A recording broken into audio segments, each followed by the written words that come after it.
Growing up, I remember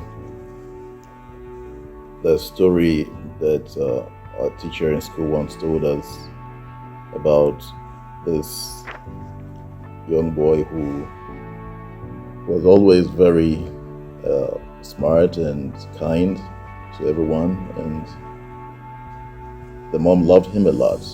But she always felt that he was like every other boy. He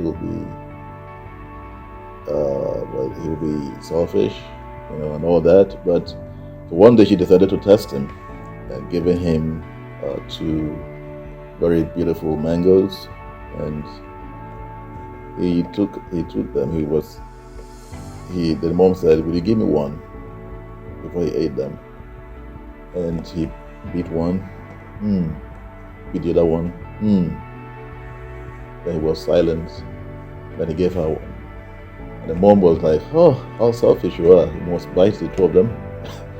So he said, "No, mom. I wanted to give you the sweeter one. The one that was tastier." Oh, she felt so guilty for choosing him for what he didn't intend. Yeah.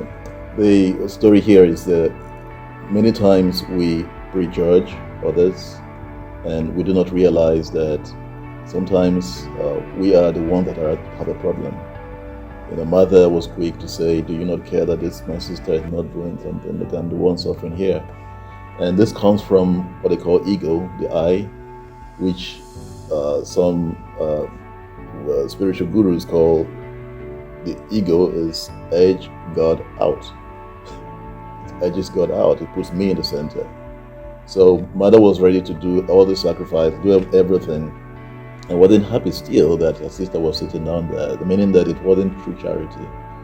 The philosopher Jean Paul Sartre said that be careful when someone says "I love you," because they're about to dominate you, they're about to control you.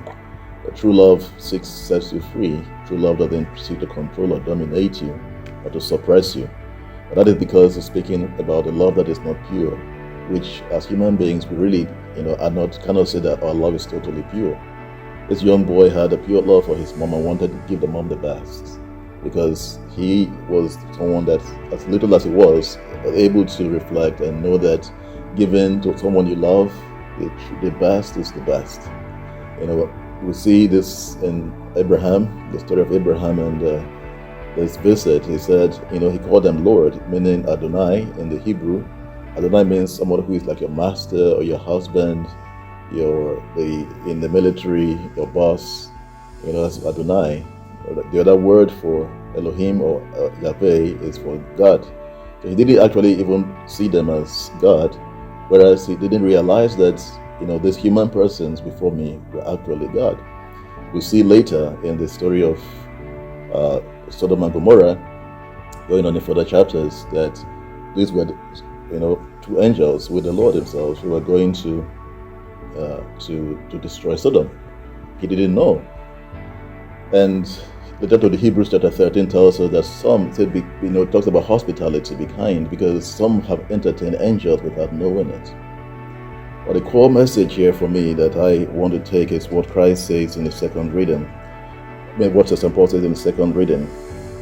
It says, the mystery hidden from ages and from generations past, but now it has been manifested to his holy ones, to whom God chose to make known the riches of the glory of this mystery among the Gentiles. And what is this mystery? It says it is Christ in you, the hope for glory. The goal of our lives here on earth is glory. In Ephesians 2:6, St. Paul says that we have been raised and we're seated with Christ in heavenly places above principalities and powers to rule the earth. In Revelations 5:10, St. John says that we have been made a nation, a line of priests to serve our God, and we shall reign with him on earth. So the glory, at the end, or at the final judgment, Christ says, "Come, blessed of my Father," in Matthew 25:34. "Come, blessed of my Father, receive the kingdom prepared for you from before the foundation of the world." Before, not because you did anything, but when I was hungry, you gave me food. So the good works, Martha was trying to do works. So where was she doing it from? It wasn't Christ doing it. He said, Martha has chosen the better part. Christ is not saying that you should be lazy don't do anything, and just sit down. No, he's saying, look, there are two aspects: the work itself and the listening to me. That is, let it come from me. Find the Christ in you. There are two you: the big you and the small